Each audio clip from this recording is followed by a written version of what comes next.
मानव का शरीर परमात्मा दे और उसमें शिव भक्ति ना दे तो समझ लेना ये मानव का शरीर भी किसी काम का नहीं।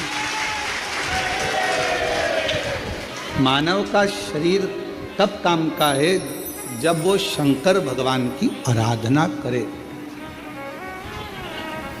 मानव का शरीर कब काम का है? जब वो शिव जी की साधना करे।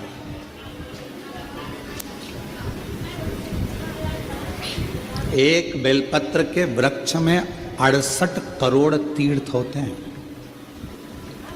कितने तीर्थ हैं? 68 करोड़।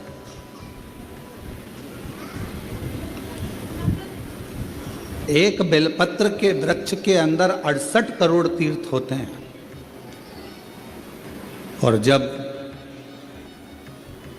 हम एक बेलपत्र तोड़कर शिवजी के मंदिर में लेकर जाते हैं, शंकर भगवान को जब हम बेलपत्र समर्पित करते हैं और जब बेलपत्र समर्पित करने के बाद एक बेलपत्र हम अपने लिए औषधि के रूप में लेकर आते हैं तो लोग पूछते हैं कि शिवजी पे चढ़ा बेलपत्र क्यों खाना चाहिए? एक वृक्ष बेलपत्र का जिसमें 68 करोड़ तीर्थ है।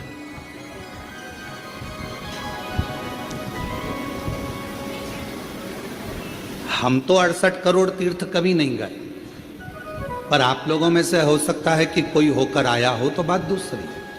पर आज भी फुल कॉन्फिडेंस से कहते हैं कि हम एक बेलपत्र के वृक्ष की परिक्रमा करते हैं, उसके चरणों में जाते हैं और एक बेलपत्र उठाकर जब हम शिव जी को चढ़ाते हैं तो 68 करोड़ तीर्थ का पुण्य हमारे भाग्य में आ जाता है।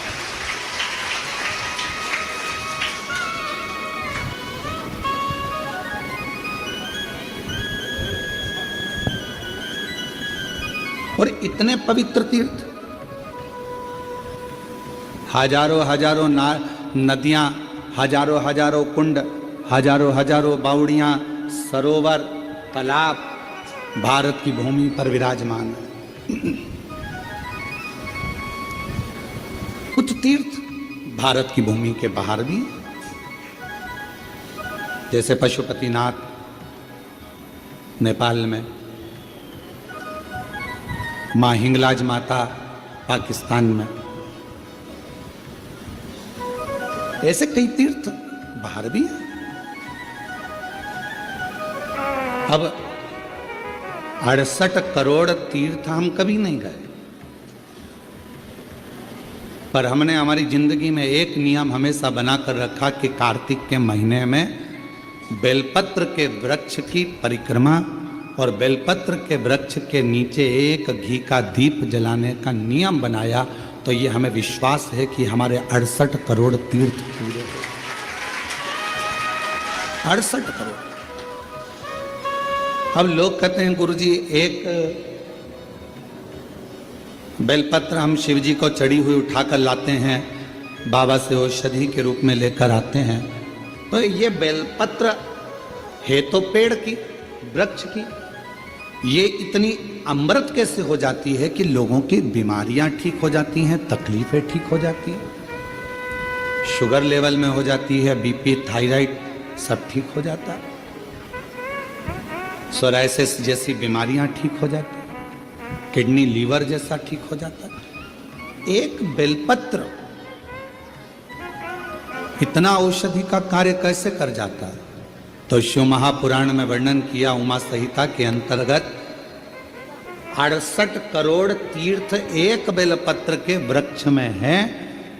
एक बेलपत्र के वृक्ष की पत्ती जब शिवजी पर चढ़ती है बेलपत्र और हम उसको लेकर आते हैं तो 68 करोड़ तीर्थ का जो प्रसाद होता है, 68 करोड़ तीर्थ में जितनी हजारों हजार नदियां पवित्र हैं, कुंड पवित्र हैं, सरोवर पवित्र हैं, वहां जाकर हमने आचमन नहीं करा, पर शिवजी पे चढ़ी हुई बेलपत्र जब हम मुख में रखते हैं, शिवजी पे चढ़ा हुआ जल जब हम आचमन करते हैं तो वो 68 करोड़ तीर्थ का आचमन हो जाता है और हमारा रोग समाप्त हो जाता है।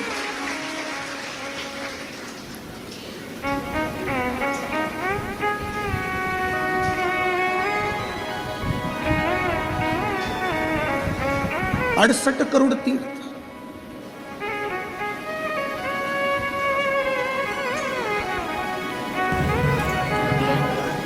आप सभी के स्मरण में होगा,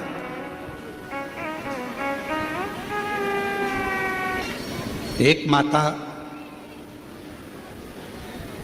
देवी भागवत कहती है, मां ललिता, जिसको स्वयं भगवान ब्रह्मा, स्वयं भगवान नारायण, स्वयं भगवान शिव, स्वयं इंद्र, गरुण, वरुण, सारे देवता, मां जगज्जननी जगदम्बा अम्बा दुर्गा भवानी का एक स्वरूप भंडासुर को मारने के लिए प्रकट करता है।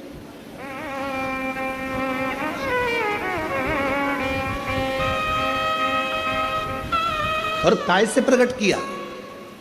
मां ललिता अम्बा को कैसे प्रकट कर लिया? तो कहा, मां ललिता अम्बा को प्रकट करने के लिए भगवान नारायण ने बेलपत्र के वृक्ष की छांव में तप किया हजारों वर्ष तक।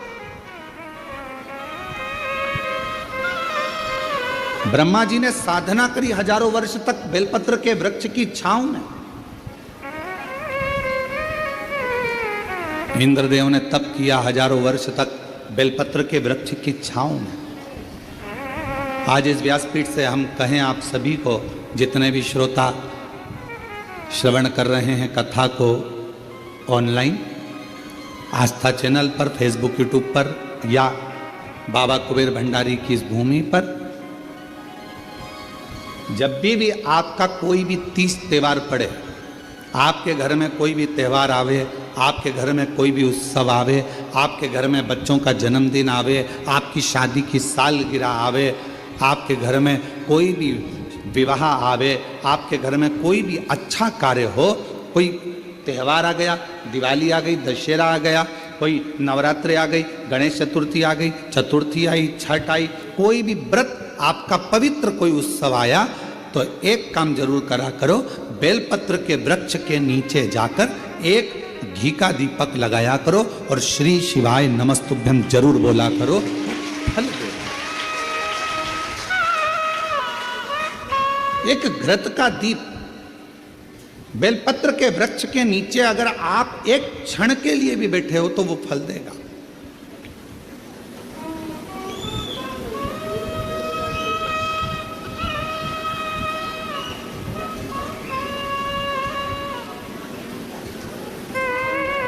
कितने, ये सामने जो बगीची दिखती है आपको, जो अभी बन रही है, उसमें कई मेरी माताओं ने, कई मेरी जीजियों ने, उसमें अगर कोई बांस लगा है या कचरा पड़ा है तो माताएं उसको साफ कर देती हैं और बेलपत्र के पौधे को वहाँ रखी है। बेलपत्र के पौधे को उन्होंने वहाँ लगाया है। और कई माता ऐसी आती है कि वो बेलपत्र, इतने सारे बेलपत्र के पौधे लगे हैं और माताएं उस बेलपत्र के पौधे में कोई कचरा है, कोई दुर्वा लगी है, कोई घास लगा है, कोई बेकार पौधा लगा है, तो उसको साफ कर देती हैं और उसमें जल डालकर उसकी परिक्रमा कर कर चली जाती है।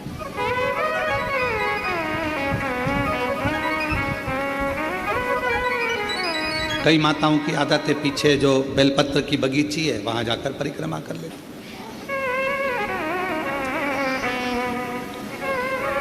एक बेलपत्र के वृक्ष के अंदर 68 करोड़ तीर्थ विराजमान है और वह 68 करोड़ तीर्थ का फल हम जब भगवान शंकर, यहां तक कहा, कई लोगों की आदत रहती है पहले जल चढ़ाने से पहले शंकर भगवान के शिवलिंग पर अगर बेलपत्र रखी है तो उसको हटा देते हैं। शिव महापुराण की कथा कर रही है, अगर शिवलिंग के ऊपर बेलपत्र चढ़ी हुई है, चढ़े रहने दो, फूल हैं, आप उसको हटा सकते हो, मना नहीं। शिवजी का अभिषेक करने से पहले, भगवान शंकर को जल चढ़ाने से पहले, जब आप घर में कोई अनुष्ठान कर रहे हो, शिवजी का अभिषेक कर रहे हो, शंकर भगवान का कोई साधना कर रहे हो, शिव अभिषेक कर रहे हो, तो सबसे पहले शिवलिंग पर एक बेलपत्र का होना जरूरी है, फिर जल चढ़ाओ। क्यों? आपके पास, हमारे पास इतनी जो शास्त्रों में वर्णन किया गया, गंगा, यमुना, सरस्वती, कावेरी, मंदाकिनी, क्षिप्रा, नर्मदा, आदि आदि की जितनी भी पवित्र नदियां हैं, सरयू आदि की जितनी पवित्र नदियां हैं, इतनी नदियों का, इतने सरोवर का, इतने कुंड का जल हमारे पास नहीं है। हमारे पास इतना जल नहीं है। हो सकता है आपके पास हो, पर हमारे पास नहीं। 26,000 नदियां भारत की भूमि पर अविरल बहती हैं। पवित्र नदियां 26,000 नदियां बहती हैं। अब मुझे तो नहीं लगता कि 26,000 नदियों का जल तुम्हारे घर पर होगा।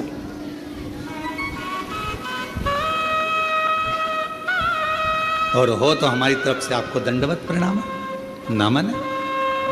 एक बात बिल्कुल छाती ठोक कर कह सकते हैं कि वो 26,000 नदियों का जल हमारे घर में है। कैसे? हम शिव जी पर एक बेलपत्र चढ़ाकर जल चढ़ाते हैं और वो जल लेकर आते हैं, तो वो जल 26,000 नदियों के जल के बराबर हो जाता है।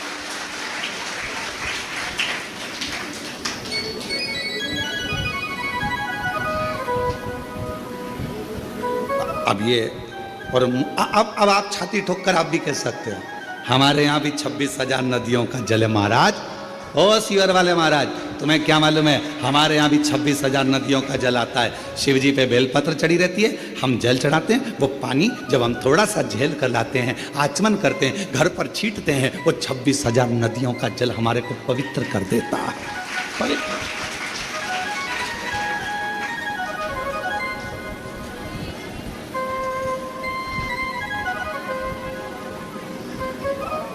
अब ये आपके ऊपर निर्भर करता है कि आप किस तरह से समझें उसको। आप शिव जी को प्राप्त करना, भगवान शंकर को प्राप्त करने का सबसे सुंदर तरीका है कि शंकर को हर रूप में देखो, हर स्वरूप।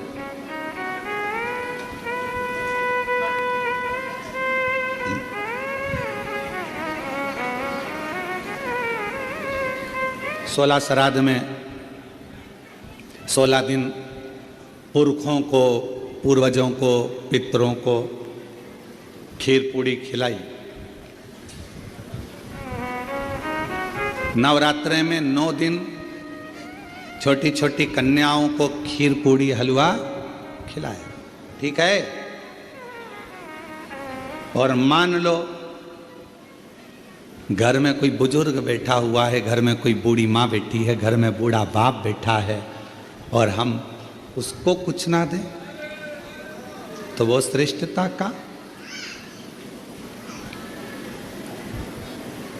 शरीर कितना सुंदर कहा गया है शास्त्रों में। अगर घर में कोई मरीज व्यक्ति है, घर के अंदर यदि कोई रोगीला व्यक्ति है, रोग है, मरीज है, बीमार व्यक्ति है, और तुम्हारे घर में अगर कोई त्यौहार है, तुम्हारे घर में देवी देवता की पूजन है, तुम्हारे घर में श्राद्ध है, तुम्हारे घर में कोई भोजन करने आने वाला है, तो शिव महापुराण की कथा कहती है अगर घर में कोई रोगी व्यक्ति है, घर में कोई बीमार व्यक्ति है, घर में किसी का दवाई गोली चल रही है, और भोजन करने वाला या देवी देवता की पूजन दोपहर में 12 बजे 1 बजे होने वाली है, और वो रोगी व्यक्ति को दवाई खाना है और उसको भोजन करना है, तो जो भोजन करने आएगा, देवी देवता पुजाएंगे, वो अपनी जगह पर है। सबसे पहली सेवा जो रोगी व्यक्ति है उसको भोजन दिया जाए, उसकी सेवा करें। अब रोगी व्यक्ति मांग रहा है, बेटा मेरे को दवाई लेना है, मेरे को थोड़ा सा एक रोटी दे देना बेटा। अरे मम्मी तुमको नहीं मालूम आज दादाजी का श्राद्ध है, मम्मी तुमको नहीं मालूम आज दादी जी का श्राद्ध है, मम्मी आज कुलदेवी की पूजन होगी, आज कुल देवता की पूजन होगी, तो मैं खाने की लगी रहती है। पूजन कौन करेगा, देखेगा कौन? अभी पूजन हो जाएगी, उसके बाद मैं आपको खाना दे दूंगी, उसके बाद मैं आपको भोजन दे दूंगी। नहीं, शिव पुराण की कथा कर रही है। कोई बूढ़ा है, बुजुर्ग है, बीमार है, घर में बच्चा है, कोई रोगी है, कोई तकलीफ में है, तो देवी देवता और अन्य काम सब होते रहेंगे। पहले उन बुजुर्ग की, पहले उन बीमार व्यक्ति की, पहले उनकी चिकित्सा की, पहले उन बच्चों की सेवा होनी। ये शिव पुराण। हम जानते हैं इस बात के पीछे लोग हमारा विरोध करेंगे कि तुमने कह दिया कि जो घर में बीमार व्यक्ति है पहले उसको दो, फिर देवी देवता की पूजा। इसके पीछे हमारा विरोध होगा। हम जानते हैं कि हम बोल रहे हैं तो हमारा विरोध होना है, पर उससे हम डरते नहीं। जो सत्य है, घर में पहले बुजुर्ग है, घर में कोई बूढ़ा व्यक्ति है, घर में कोई रोगीला व्यक्ति है, किसी को शरीर में कष्ट है, बहुत तकलीफ में है, और देवी देवता की पूजन 12, 1, 2 बजे होगी, पर उसको जरूरत अभी 9 बजे, 10 बजे, 11 बजे, तो पहले उसकी व्यवस्था करें, पहले उसकी व्यवस्था, पहले उसको।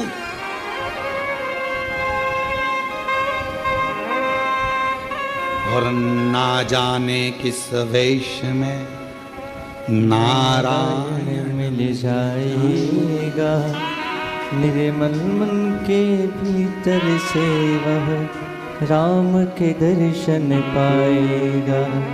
ना जाने किस रूप में आकर नारायण मिल जाएगा, निर्मल मन के दर्पण में वह राम के दर्शन पाएगा। पता नहीं किस रूप में आकर नारायण मिल जाएगा, निर्मल मन के दर्पण से वह राम के दर्शन पाएगा। आपके भाव की शुद्धता। अब एक बात आपसे पूछें, उत्तर दीजिए। कोई बीमार व्यक्ति घर में तुमसे रोटी मांग रहा है और तुम देवी देवता का पूजन करते रहो तो भगवान प्रसन्न होगा? बोलो तो जम के। नहीं, पहले उसको दीजिए, औषधि उसको दीजिए, भोजन उसको दीजिए, फिर दूसरा।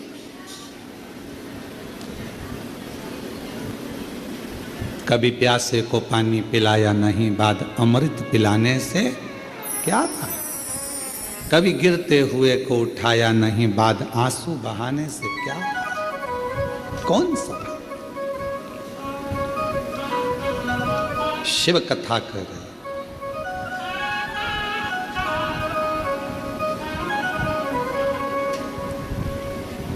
एक देवी, श्रीमद् देवी भागवत का ये चरित्र कहता है, एक देवी मां ललिता अम्बा, एक ऐसी माँ जगत जननी जगदम्बा अम्बा दुर्गा भवानी, माँ ललिता अम्बा, माँ ललिता देवी, माँ जगदम्बा, ऐसी जगदम्बा जिनको प्रकट करने के लिए स्वयं भगवान विष्णु बेलपत्र की छांव में बैठते हैं, जिनको प्रकट करने के लिए स्वयं ब्रह्मदेव बेलपत्र की छांव में बैठते हैं, जिनको प्रकट करने के लिए स्वयं इंद्र बेलपत्र की छांव में बैठते हैं।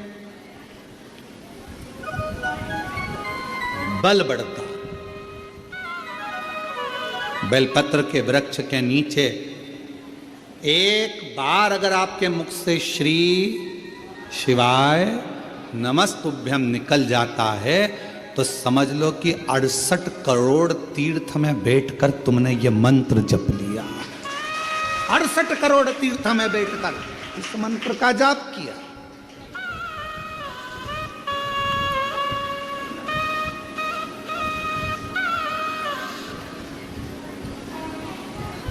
और मानो तो गंगा माहूं, ना मानो तो बहता।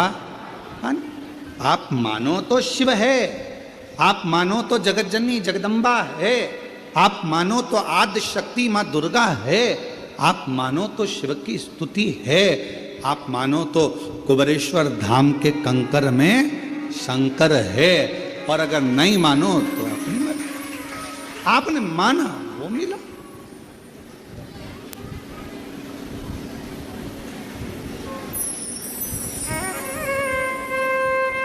आप स्वीकार करें, ये आपके ऊपर। एक पत्र बहुत बड़ा आया,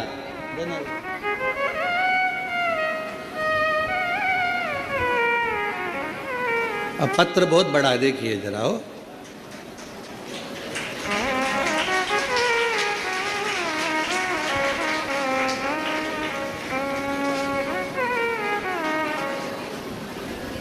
इतना बड़ा लेटर तो हमने कभी नहीं देखा। अब इस पत्र को पढ़ें, थोड़ा ऐसा हो।